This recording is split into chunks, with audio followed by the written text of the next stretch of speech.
고린도후서 9장 1절에 보시면 성도를 섬기는 일에 대하여 내가 너희에게 쓸 필요가 없나니 이는 내가 너희의 원함을 알미라. 내가 너희를 위하여 마게도냐인들에게 아가야에서는 1년 전부터 예비하였다 자랑하였는데 과연 너희 열심히 퍽 많은 사람들을 격동시켰느니라. 이 1, 2절에서 보시면은 아가야에서 벌써 1년 전부터 성도를 섬기는 것을 준비시켰다라고 하는 이야기죠. 바로 이 아가야라고 하는 지역이 고린도 지역입니다. 그 고린도 교회에서는 벌써 1년 전부터 연보를 준비하고 있었다라고 이야기했던 거죠. 그 이야기가 듣는 사람으로 하여금 퍽 열심을 내가지고 격동시켜서 사람들로 하여금 너희들이 그러한 연보를 준비하고 있어? 여러분들이 그 일을 사역을 준비하고 있어? 많은 사람을 움직여서 격동시켰던 일을 이야기합니다. 사람들이 그런데 이 형제들을 보낸 것은 이 일에 너희를 위한 우리의 자랑이 헛되지 않고 내게 말한 것 같이 준비하게 하려 함이라. 그래서 이 디도와 우리가 8장에서 보았던 또 다른 두 형제, 익명의 형제를 이 일을 완수하기 위해서 보낸다라고 하는 그러한 디도가 어떠한 사람인지, 또 디도와 함께하는 두 사람이 어떠한 사람인지, 그리고 세 사람을 총 보내게 되는 것 아니겠습니까? 이미 준비시켰던 그 사역, 1년 전부터 준비했던 그것을 완수하기 위해서 이 사람들이 가게 되는 것이다. 이 자랑이 헛되지 않게 하기 위해서 준비하게 하는 것입니다. 4절에 혹 마게도냐인들이 나와 함께 가서 너희의 준비치 아니한 것을 보면 너희는 고사하고 우리가 이 믿던 것에 부끄러움을 당할까 두려워하노라. 이제 마게도냐 사람들은 엄청난 환난 가운데에서, 시련 가운데에서, 극한 가난 가운데에서 엄청난 연보를 이루었어요. 그 앞장의 내용입니다.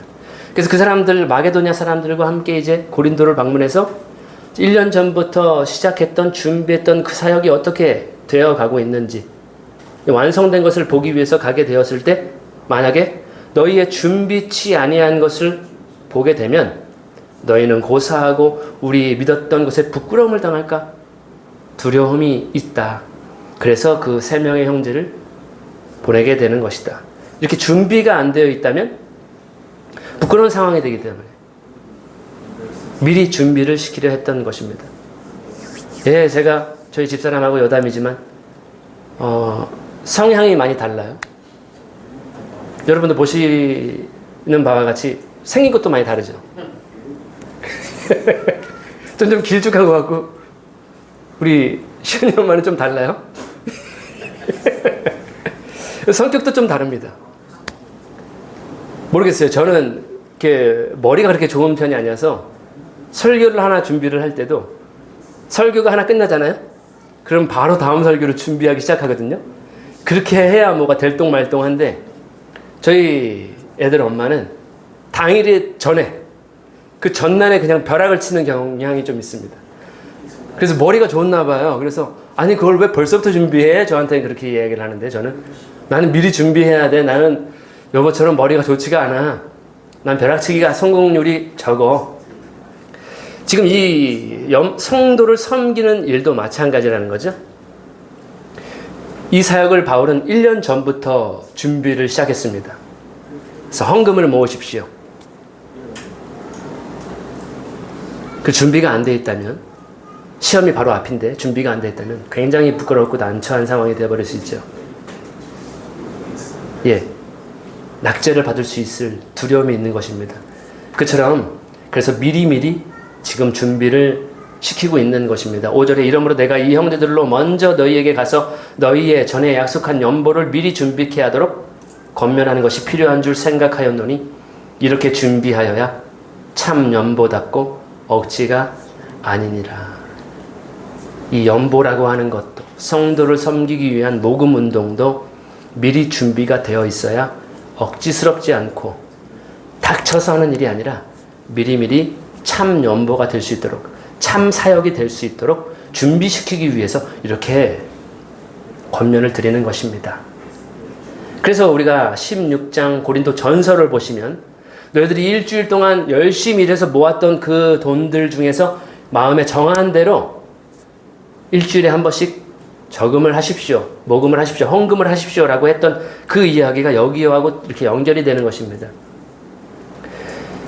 그래서 미리 준비하는 거죠. 이렇게 철저하게 바울은 준비를 시키고 있습니다. 1년 전부터 했던 계획, 그리고 그것을 완수하기 위해서 또 철저히 준비된 세 사람까지 동원해서 거기를 보내서 그 임무를 완수하기 위해서, 준비를 철저하기 위해서 이러한 일들을 진행하고 있는 것입니다. 그래서 지금 우리가 5절까지 봤는데 여기까지의 내용에서 가장 많이 자주 등장한 단어가 있었습니다. 그것은 단연 준비입니다. 굉장히 중요한 단어라고 저는 생각합니다. 성도를 섬기는 일은 닥쳐서 하는 것이 아니라 이처럼 철저한 준비가 필요하다는 것입니다.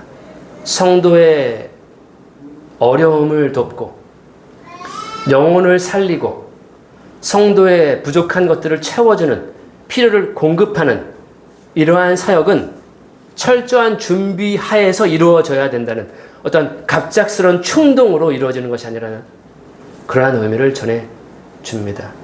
영혼에 관련된 일이기 때문에 그렇습니다. 때문에 우리가 어떠한 성도를 섬기는 일에 헌신하거나 어떠한 봉사에 헌신하거나 어떠한 사역에 임하는 자세를 우리는 여기에서 볼 수가 있겠습니다. 굉장히 철저하게 이 연보는 바울이 1년 전부터 계획하고 추진하고 지금 완수하려고 하는 그러한 모습을 볼 수가 있는 것입니다. 그만큼 성도를 섬기는 일에는 철저한 준비가 필요하다. 6절에 보시면 이것이 곧 적게 심는 자는 적게 거두고 많이 심는 자는 많이 거둔다 하는 말이로다. 이 연보에 관련해서도 심고 거둠의 법칙이 적용이 되네요. 우리가 알고 있는 심고 거둠의 법칙, 일단 제일 첫 번째로는 농사일이죠. 우리가 밭에다가 어떠한 씨앗을 뿌리든지 콩 심은 데는 콩 나고 팥 심은 데 팥 나고 파프리카 심으면 파프리카 나고 파리지옥 심으면 파리지옥 나는 것처럼, 자연의 법칙처럼 심은 대로 거둔다라고 하는 것은 우리는 누구나 다 알고 있는 법칙, 자연 법칙입니다. 근데 우리가 이 영적인 영역에 있어서 똑같이 심고 거둠의 법칙이 적용이 되는 것을 우리 배웠었죠. 우리가 육체대로 심을 것인가 아니면 영을 따라 심을 것인가에 따라서 심은 대로 거두게 되는 그 법칙이 성경에는 고스란히 증거가 되고 있습니다. 갈라디아서 6장에 이러한 말씀이 있었죠. 7절에 보시면 스스로 속이지 말라. 하나님은 만홀히 여김을 받지 않는다.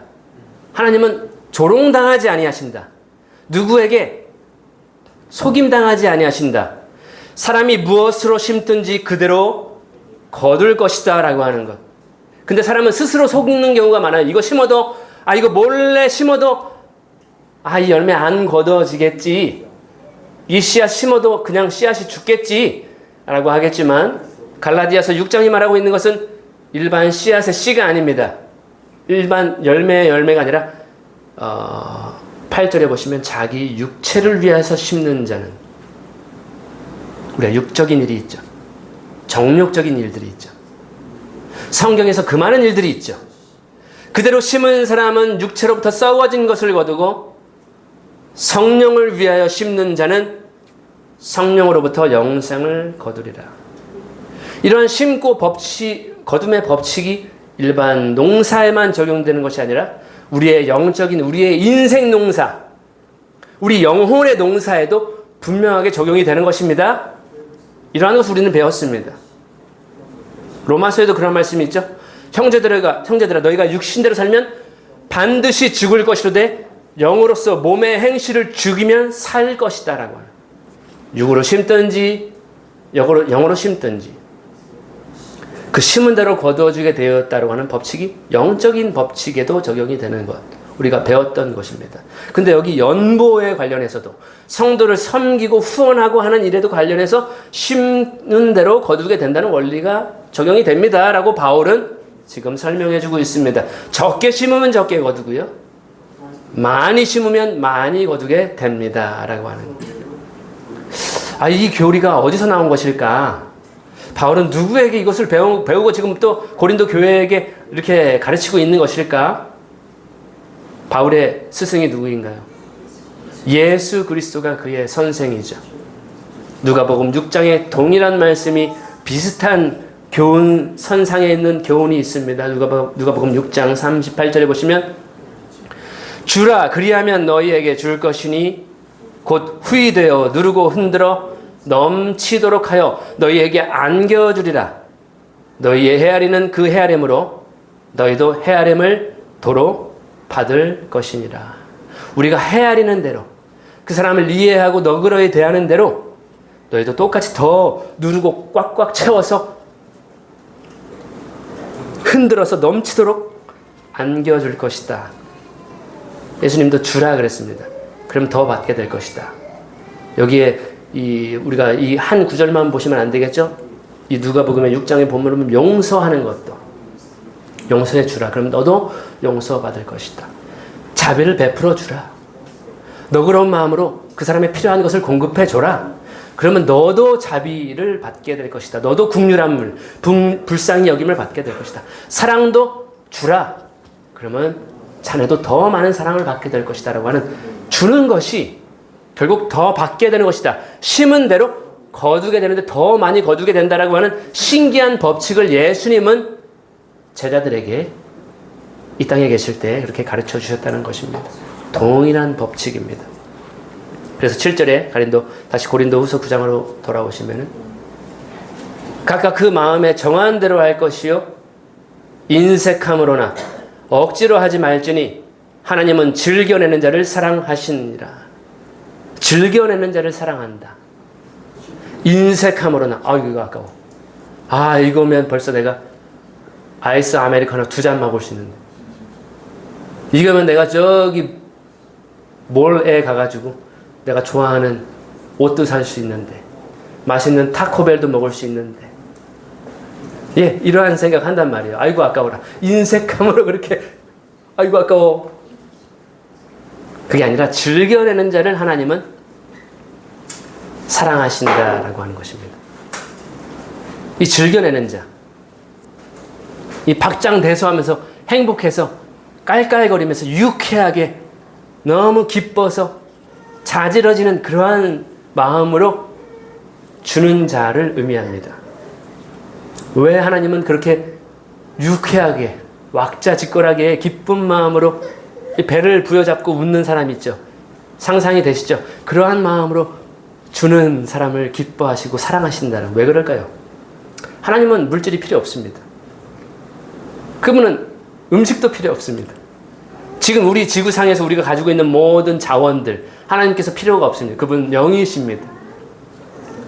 목마르시거나 부족하시거나 뭐가 없어서 궁하신 분이 아니죠. 하나님은 물질이 필요한 것도 아닌데 하나님은 왜 그를 사랑하실까? 왜 유쾌하게 기쁜 마음으로 인색함 없이 주는 사람을 하나님은 사랑하실까? 왜 바울은 그런 말 할까? 하나님 빙자에서 자기 이속 챙기려고 그러나? 자기 주머니 챙기려고 바울은 지금 하나님은 이러한 사람을 사랑하십니다, 여러분. 그러한 얘기하고 있는 건가?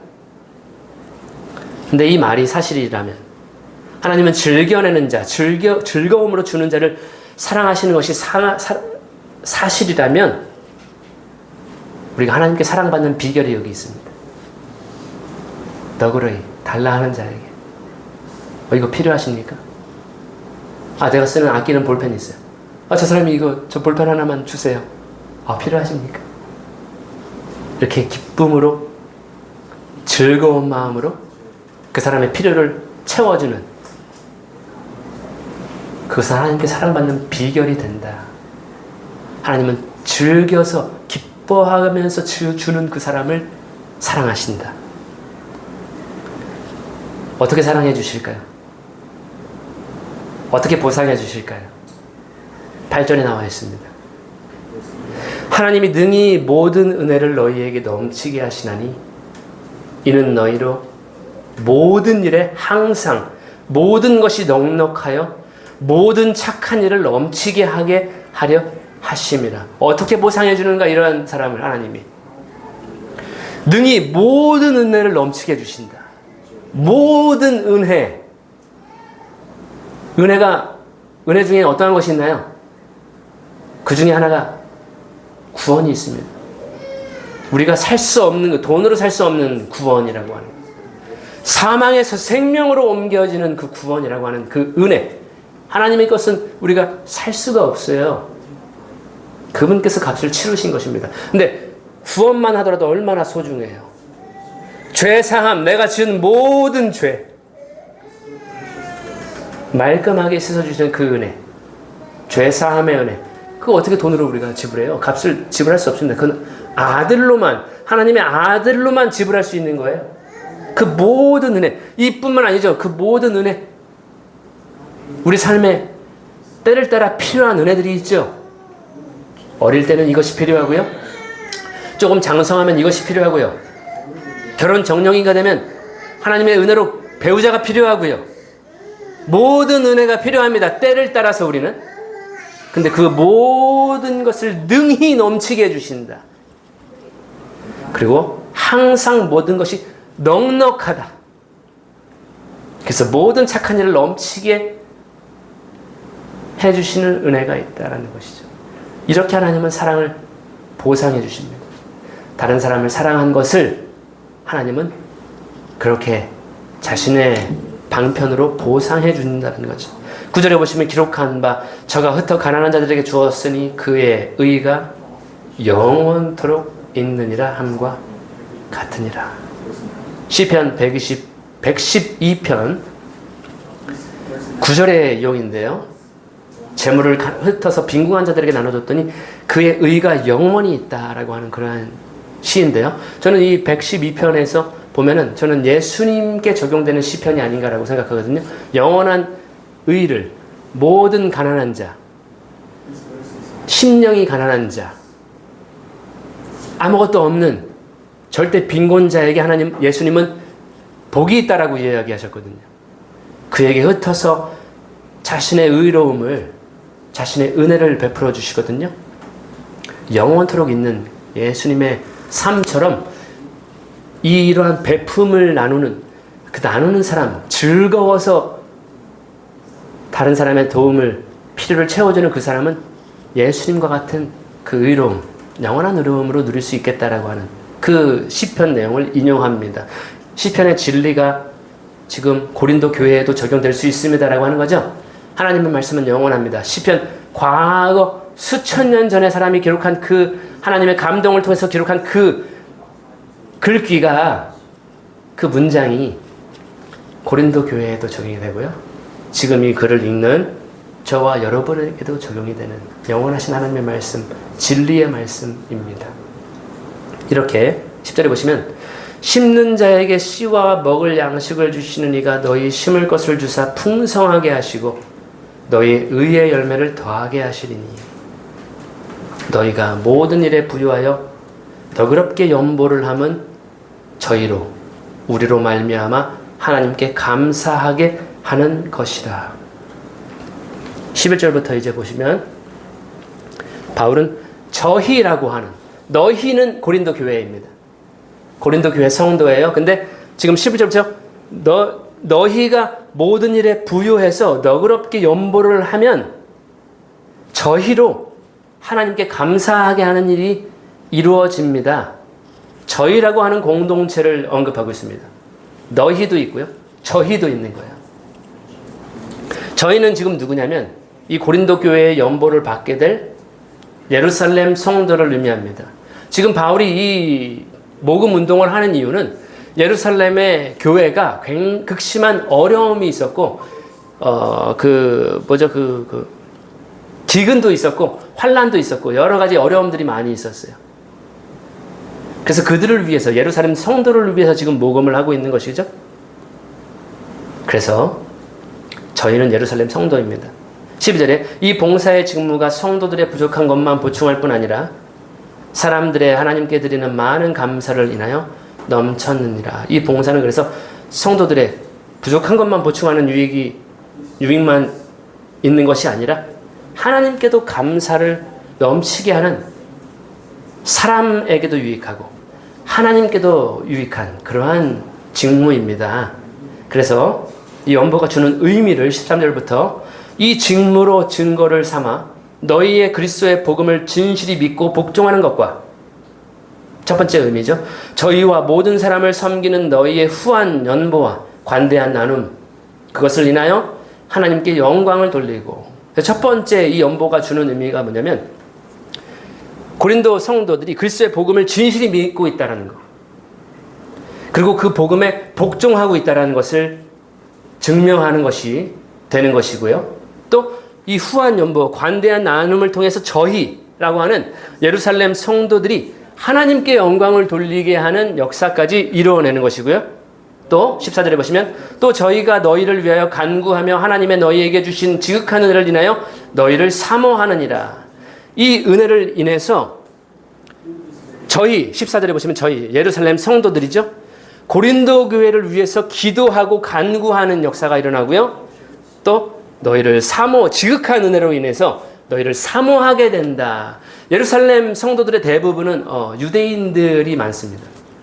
지금 오늘날에도 예루살렘에 예수님을 믿는 사람들이 있다고 하거든요. 근데 지금 고린도라고 하는 지역적으로 봤을 때 굉장히 타락하고 문명이 발달하고 돈만 좋아하고 유흥과 쾌락, 육신적인 일들을 좋아하는 이방 교회가 예루살렘 성도를 위해서, 교회를 위해서 모금을 해서 관대하게 그들을 후원하고 지원한다면 예루살렘 성도들이 이 은혜는 하나님께서 주시는 은혜구나. 어떻게 저렇게 멀리 떨어져 있는 이방 교회가 우리 예루살렘 교회를 돕는 것인가. 서로 사모하게 하고 예루살렘 성도가 고린도 교회를 향해서 기도하게 하고 서로 연합하게 되고 하나가 되게 하는 그러한 놀라운 역사가 이루어지는 사역입니다. 삼박자, 삼중 축복이 있는 거예요. 소위 말하면. 그래서 첫 번째는 너희가 진짜 복음을 믿고 순종하는지가 증명이 되는 것이다. 그리고 저희는 하나님께 영광을 돌리는 일이 일어나고요.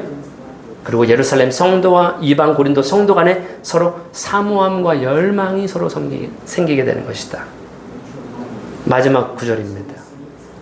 15절에 말할 수 없는 그의 은사를 인하여 하나님께 감사하노라. 이것을 바울은 말할 수 없는, 말로 표현할 수 없는 하나님의 선물로 하나님께 감사를 드립니다. 이렇게 오늘 9장을 맺고 있습니다. 짧죠? 짧아서 좋죠? 보통 저희는 기본이 40분, 50분인데 수요일에는 우리가 1시간 넘기는 게 기본이에요. 그런데 짧으니까 저도 어쩔 수가 없어요. 15절밖에 안 돼요. 너무 좋아요. 본장을 우리가 두 단어로 요약할 수 있습니다. 첫 번째 5절까지의 내용은 준비입니다. 바울은 이 사역을 준비했습니다. 철저하게 준비했습니다. 그리고 철저하게 준비된 사람을 이 일을 완성하기 위해서 또 보냈습니다. 준비를 시키는 거죠. 이러한 바울이 있다는 것이 얼마나 좋습니까? 우리가 준비해야 될 거 많이 있죠. 성경 속에서는 be ready 하는 것이 굉장히 많습니다. 준비하십시오. 그와 같은 맥락에서 바울은 굉장히 준비에 철저한 사람입니다. 5절까지의 내용은 준비입니다. 이 사역을 준비하고 있는 것입니다. 예루살렘 성도를 살리기 위한 이 구원 사역을 준비하고 있습니다. 철저하게 준비하고 있습니다. 두 번째로 요약할 수 있는 단어는 6절부터 쭉 내용인데 기꺼이 베푸는 은혜입니다. 아끼고 이거 아까워. 계산기 두들겨 봐야지. 소수점 세 자리까지 계산해 봐야 돼. 내가 손에 나는지 안 나는지, 마이너스인지 플러스인지.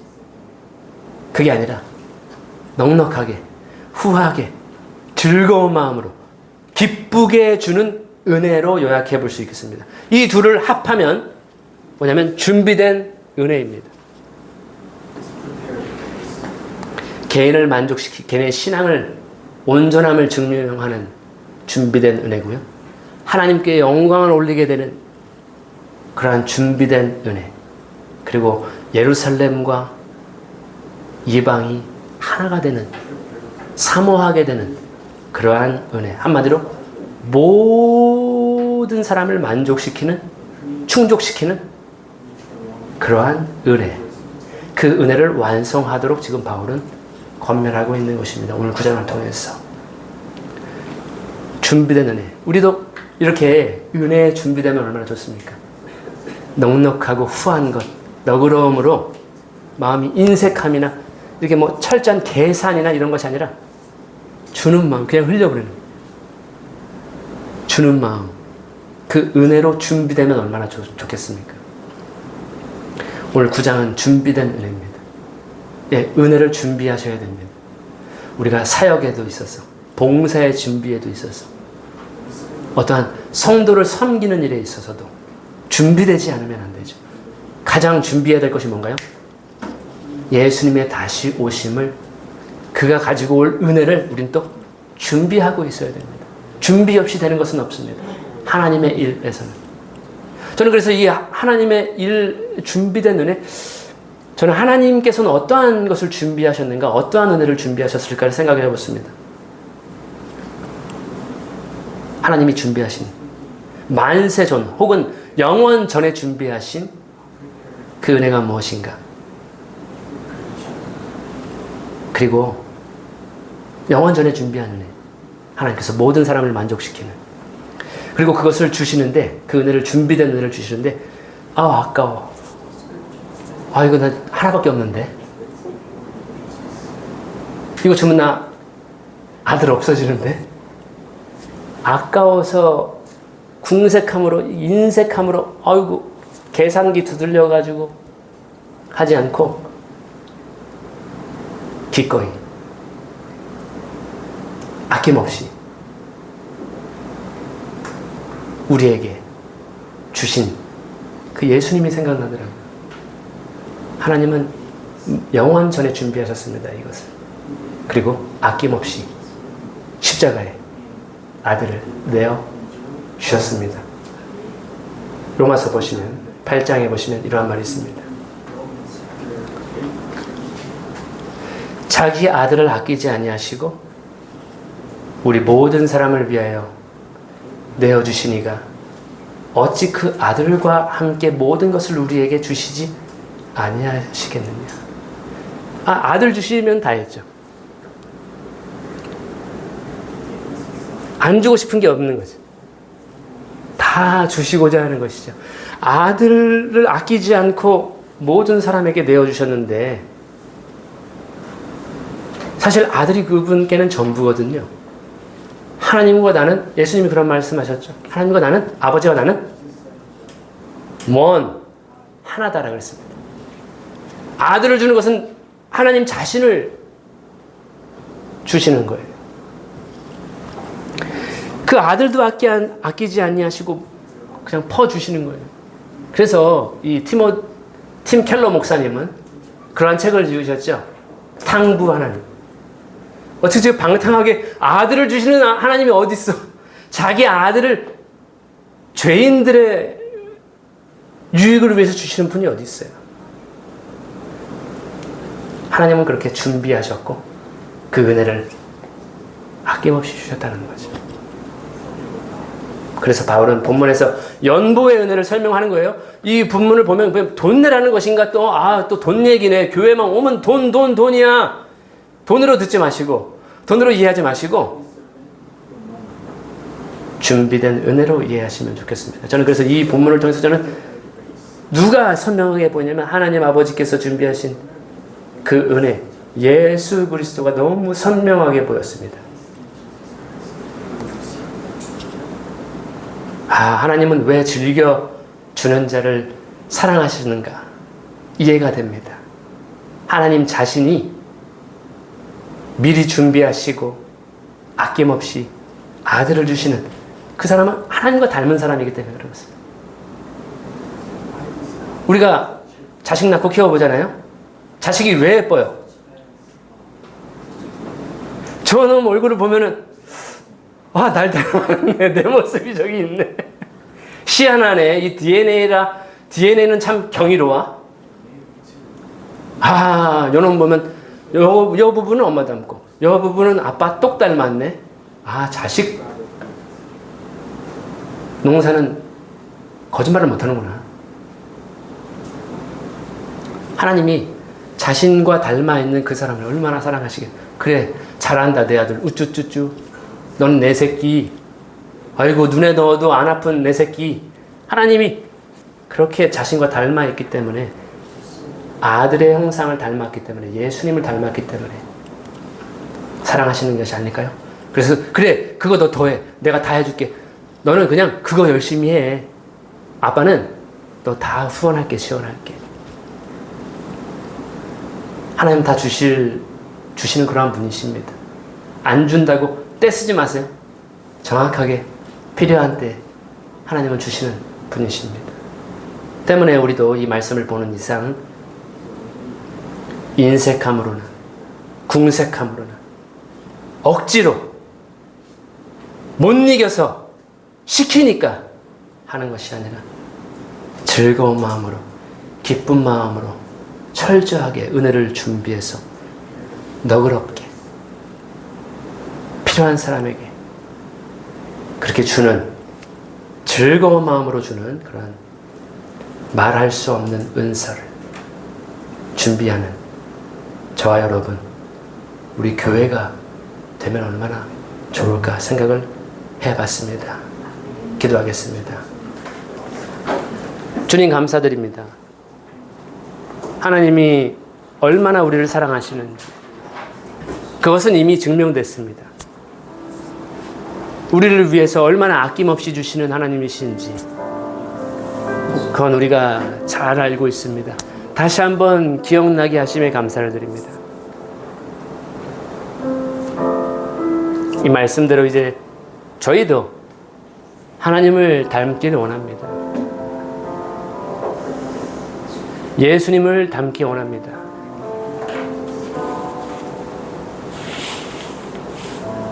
철저하게 준비되게 하여 주시옵소서.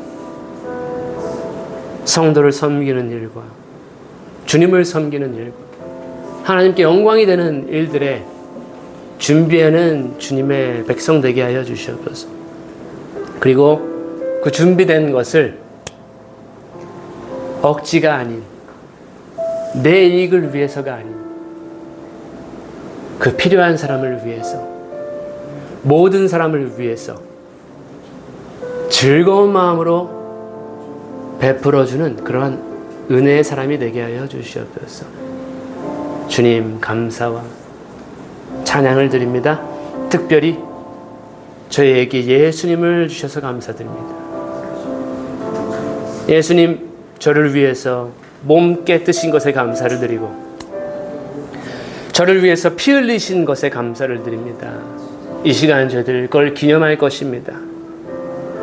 주님의 충만한 임재 가운데에서 이성찬이 복되게 하시고 주님께 영광이 되게 하여 주시옵소서. 모든 것을 감사드리며 예수님 이름으로 기도합니다. 다 일어나시겠습니다. 성찬을 드시겠습니다.